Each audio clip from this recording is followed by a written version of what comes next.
Pardon, monsieur le ministre. Monsieur le ministre, il n'est pas, en vertu de l'article 9 de notre règlement, il est interdit de brandir ce type d'affiche.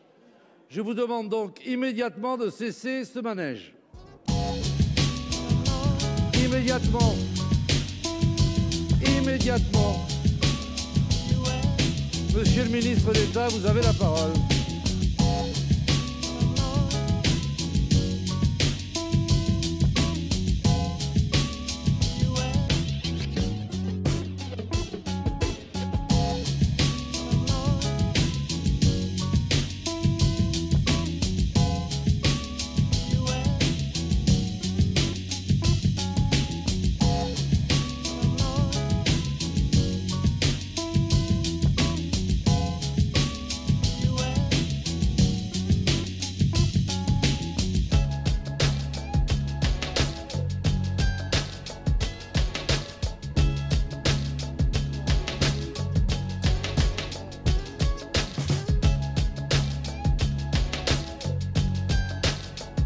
Quand vous avez un gouvernement qui laisse fermer une ligne de train qui permettait le transport de marchandises entre Rungis et Perpignan et qui, du coup, remet 20 000 camions sur les routes, non, ce n'est pas un gouvernement qui fait de la prévention en matière de dérèglement climatique et de canicule. Pas à la maladie, si oui, et n'est pas prêt pour la suite. On nous prend pour des imbéciles, vous en avez parlé à l'antenne souvent.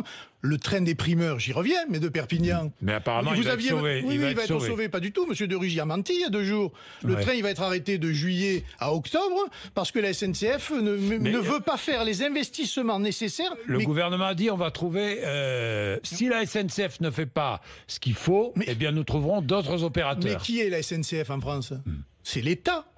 Le ministre, il a qu'à prendre ses responsabilités et décider de poursuivre. 160 000 tonnes de fruits et légumes vont partir par camion qui vont, encore une fois, peser sur l'environnement. Et ce n'est pas ni en brandissant des slogans, ni en brandissant des pancartes que l'on agira, c'est en faisant des choix, en prenant des décisions et en déployant des moyens. Je ne connais que trop bien les dégâts de l'écologie, de la déclaration, de la proclamation, de la contestation, de l'opposition qui ne mène à rien. Il n'y a qu'une écologie qui vaille, c'est que l'écologie de l'action.